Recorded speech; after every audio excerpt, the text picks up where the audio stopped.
In a couple of past episodes, I tackled the topic of cottage foods.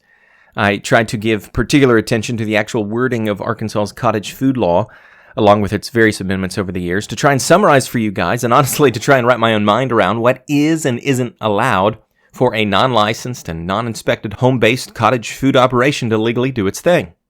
If you're interested in going back and listening to those episodes, I'll encourage you to do that. Even though some of the information is probably now obsolete, I think understanding the history of the law and how things have gradually developed over time can be helpful. To go ahead and throw in my little disclaimer here, I'm no expert or final authority on the topic. If you want the official word on any of this information, you can always contact Arkansas's Department of Health or U of A's Division of Agriculture. I'm just a guy with a small homestead business who's partnered with his wife, who loves working in the kitchen to make available to our customers some of her awesome culinary creations. So to ensure we aren't breaking any laws in the process, I've sought to understand the law to the best of my ability as a layman. In this episode, I want to update you on one more amendment that changes the law, and I should tell you it changes it quite extensively. Actually, we had already seen some changes earlier this year, and I'm recording this at the tail end of 2021, but back in March 2021, we were given Act 306 that created some new allowances for cottage food sellers. Again, I already commented on that in a previous episode if you want to go back and hear it, but then the very next month, during the same legislative session, we saw Act 1040 that has been named the Food Freedom Act. Even though it's technically just another amendment to the existing law, Arkansas's Food Freedom Act changes things up so much that it's being described as an all-out replacement to Arkansas's cottage food law as it previously existed. Honestly, when you take a look at the changes that have been made, I think the word replacement describes it pretty well, since the law reads completely different than it used to. So if it helps, you can just go ahead and take everything you've been taught about cottage food laws in Arkansas up to this point and just toss it out the window. Actually, that may not be completely fair to say. You don't need to throw away everything you know. For example, we're still categorically talking about cottage foods. By definition, those are foods produced in a person's home and made available to a consumer, but aren't subject to licensing and inspection. That's in contrast, of course, to a formal food service establishment, such as a restaurant, food store, food warehouse, food manufacturing center, etc., that is subject to licensing and inspection. Fundamentally, we're still talking about exemption from licensing and inspection. Assuming they follow the prescribed rules, home-based kitchens or cottage food operations are exempt. For what it's worth, they aren't the only group that's exempt, because while it's probably a topic for another day, group homes and daycare centers serving 10 or less people, church potlucks, other group functions, farmers markets, roadside stands, maple syrup, sorghum, and honey producers, festival and special event vendors, and so forth, assuming they follow the right rules, all of those groups are exempt as well. As it relates specifically to the rules a home-based kitchen is required to follow, under the prior cottage food law, you may remember I like to organize things into 3 easy-to-understand parts. Those parts being 1, the list of allowed items, 2, the labeling of those items, and 3, the locations they could be sold at. So the list, the labeling, and the locations. I thought that was a pretty simple way to summarize it. As I read through the new Food Freedom Act, I'll be honest and say the information isn't as neatly organized or easy to put in a pretty little package. That's not to say I'm not really happy with a lot of the content that's in here, just that when it comes to explaining that content, I think a little more effort is needed to make it understandable. And so to try and wrap my mind around it all, what I've done is taken the liberty to develop another alliteration. If we have to retire my old summary of the list, the labeling, and the locations that we had with the cottage food law, we could summarize the new Food Freedom Act in terms of 1, its design, 2, its definitions, 3, its dealing and distributing, and 4, its disclosures. That's in addition to several exemptions and preemptions that also apply. I'll give those categories to you again. Number 1, the intended design or purpose of the law. Number 2, the relevant definitions. Number 3, the rules of dealing and distributing. Number 4, the required disclosures to the customer. And number 5, several exemptions and preemptions that apply. I admit that's not as nice and neat of a package as what we had before, but I'm willing to work with it because of so many of the improvements that have been baked into the cake. No pun intended. Actually, if you separate the definitions and the exemptions and preemptions parts of the law and simply treat those as references or addendums to the rest of it, I think we could condense our summary down to just 3 parts to the law. Number 1, its intended design. 2, its rules of dealing and distributing. And number 3, its required disclosures. So I've decided that's how I want to explain it. To begin with the intended design or purpose of the law, there is, I think, a primary motive or principle in which the entire legislation is built on, and that can be seen in the cited title and official act description to the law, that title being the Food Freedom Act, and being described as, quote, an act to exempt certain producers of homemade food or drink products from licensure, certification, and inspection. Clearly, the asserted word in the title is freedom, and the key word in the description is exempt. We've already established, and it is a point I do try to emphasize in my other episodes, that the fundamental intent of the cottage food law, as it was originally created, is exemption. That is to say, the intent has been to loosen much of the regulatory red tape hindering home-based kitchens. It hasn't been to add more red tape. There's a lot of history there. But believe me, before we had the cottage food law, home-based kitchens were subject to the same rules as any other food production operation. And while the law loosened a lot of the red tape, many home food producers felt it could be loosened a lot more than it was, hence a lot of the amendments we've seen. But now with the Food Freedom Act, we've been given the greatest amount of wiggle room so far, so much so that freedom is now the apparent word of choice to describe it. This is, after all, America, right? And while we can appreciate the state's desire to regulate and to protect us from killing ourselves and our customers with potentially hazardous foods, we don't need a food police that micromanages us so much that we can only produce a very short list of allowed qualifying items, treating us much like children who are told they can only cook with child-friendly recipes or child safety-rated equipment. Granted, we are still prohibited from producing and selling potentially hazardous foods, but rather than restricting us to a Big Brother-style list of what items the state deems safe for us to work with, the intent now is to educate us on what potentially hazardous foods are by definition. And get this, it's not just foods anymore, but now drinks as well, for us to be able to determine in our own judgment what qualifies as non-potentially hazardous and thus safe to make and sell. So rather than giving us a restricted list of approved items, the law now defines a list of established criteria of what potentially hazardous technically means. I won't go into all the details here. I do go into it in a previous episode, just to say, in the spirit of freedom, it's now up to the home producer, and I'd say it's up to the customer as well, to educate themselves on the technicalities of what makes something hazardous or what makes something safe, and to proceed accordingly. The point is personal responsibility. You've got to do your own homework. To further emphasize the point, the law states, quote, the purpose is to allow for producers' production and sale of homemade food or drink products for an informed end consumer, and to encourage the expansion of agricultural sales at farmers markets, ranches, farms, and producers' homes or offices. Notice the words allow, informed, encourage, expansion. Later, the law uses the words facilitating, enhancing, providing. All of those words meant to steer your thinking away from thoughts such as restricting, limiting, prohibiting, right? Again, freedom is the idea. So that's the first part to mention. The intended design and spirit of the law is freedom. It's to further loosen, if not to begin slashing out entire pieces of red tape still knotted around your home kitchens. The second part to the Food Freedom Act I want to point out is what I'm calling the dealing and distributing aspect of the law, which has to do with the actual transaction of a homemade food or drink product between the producer and consumer.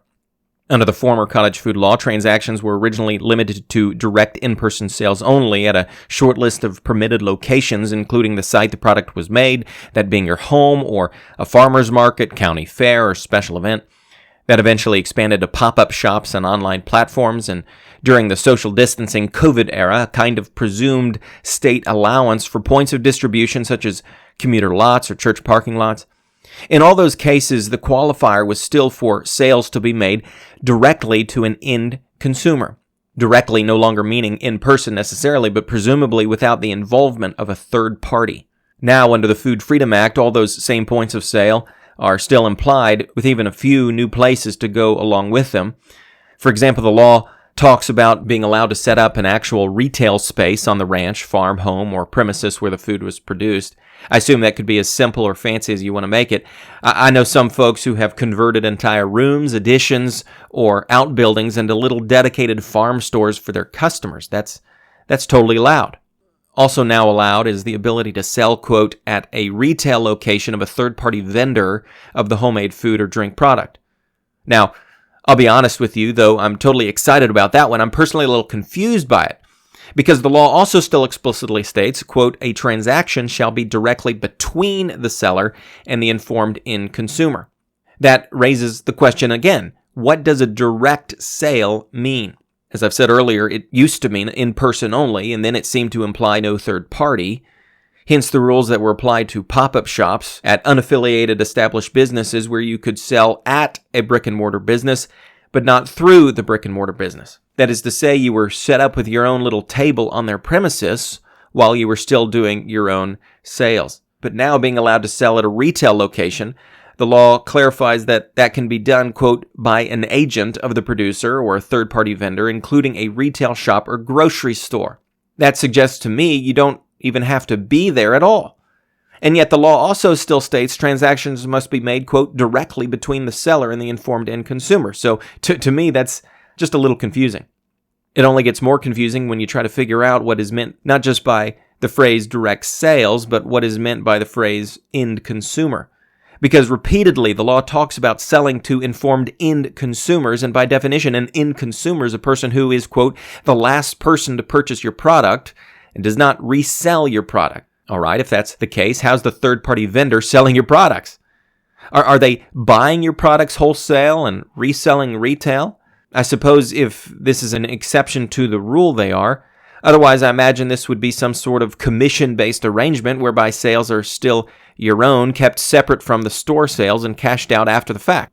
I will mention how the law says that if the storefront also sells food and drink items that are subject to license requirements, your homemade items must be kept visibly separate from the others in its own display and storage. But there again, it doesn't say sold separately, but simply kept separately. So all that's confusing to me, and I'd love more clarity on it. I did notice in its summary on the Food Freedom Act, U of A's Division of Agriculture does claim the law allows for homemade food and drink products to be sold to retail stores in order to be resold to a consumer. Though if you look at the guidelines put out by the Arkansas Department of Health, all it reiterates is that homemade products can be sold, quote, to the informed consumer by a third-party vendor. If you're paying close attention to how that's worded, you'll notice they conveniently leave off the word end in the phrase informed end consumer. It also doesn't say whether that means reselling or simply selling on behalf of. So seriously, if anybody can give a clear answer and explanation on that, I know I'd appreciate it. It does seem the entire ability to sell homemade products through a third-party vendor, including retail shops and grocery stores, regardless of how that arrangement is supposed to work, is understood to be an exemption and exception to the larger rule, which states that formal food service establishments, which grocery stores obviously are, along with all the food and drinks they sell, are subject to licensing and inspection, hence why homemade products would need to be kept separately. The point is, selling through third-party vendors is now allowed under the Food Freedom Act. As confusing as it is to me how that arrangement, how the transactions and bookkeeping are meant to work. Hopefully someone out there can help me better understand whatever it is I'm missing. Well, in addition to the addition of selling through a retail space at your home or third-party vendor, the law also mentions being able to make transactions over the phone and online. The phone one is new, though we've already mentioned how online sales are also still allowed under the law. That, of course, implies the use of payment gateways and shipping options to complete a transaction. I talk about both of those things in an earlier episode if you want to go back and listen to that. Just to say, when dealing with a phone or online order, though payments are typically made electronically, your goods are being transferred physically. That's going to take some form of delivery.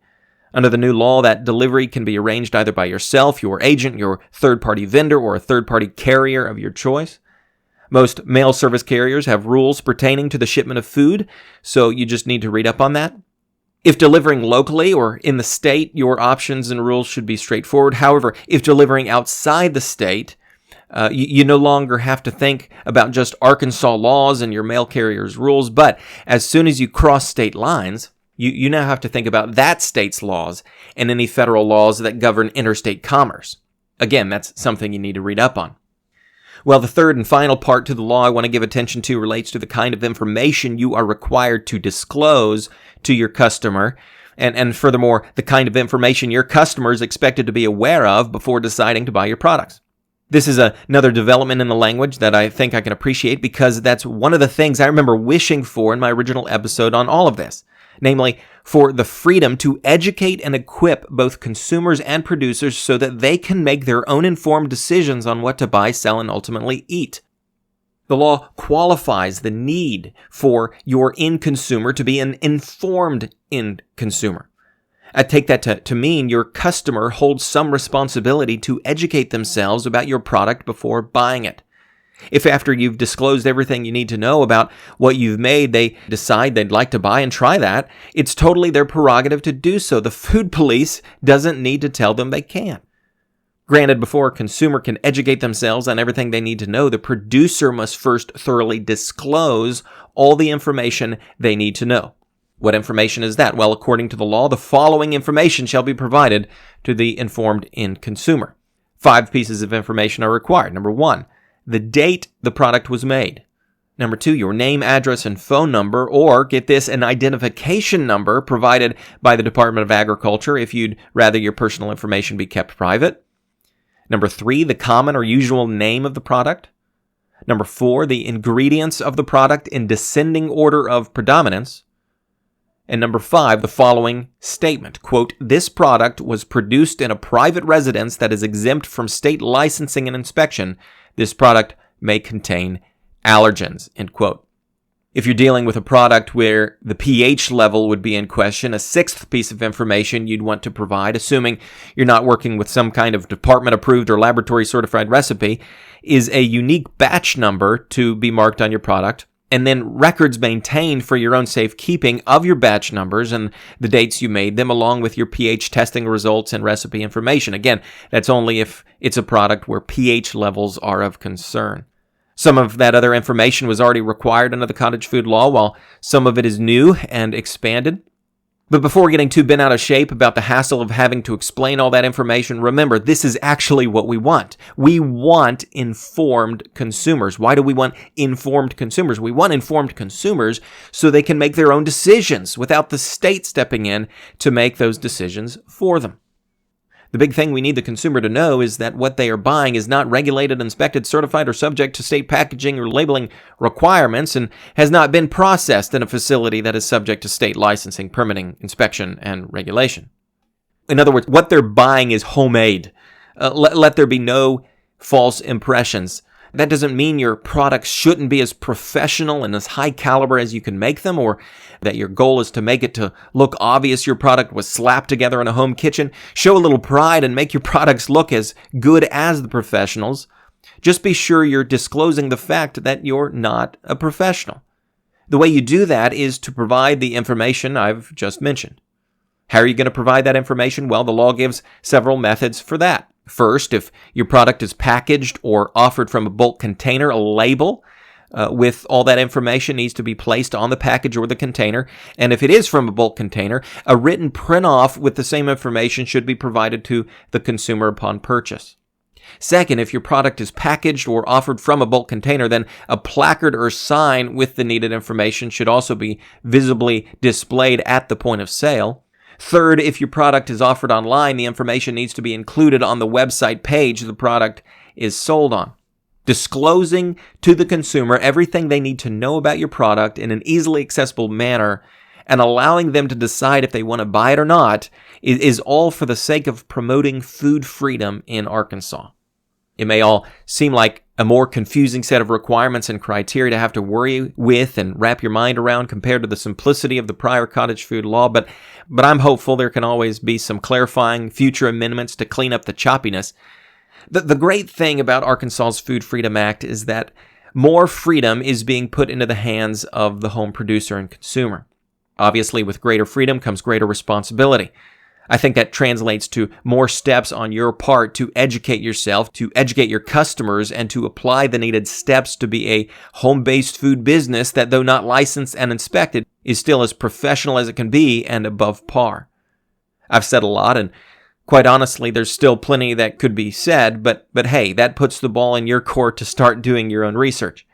As always, if we see another amendment to the law, I'll get on here again and give my 2 cents. I hope these kinds of updates are helpful to you. In fact, I'd love to hear from you. If you have your own thoughts or insights about the development of Arkansas's cottage food laws, I invite you to leave them in the comments. Until next time, thank you for listening, and God bless.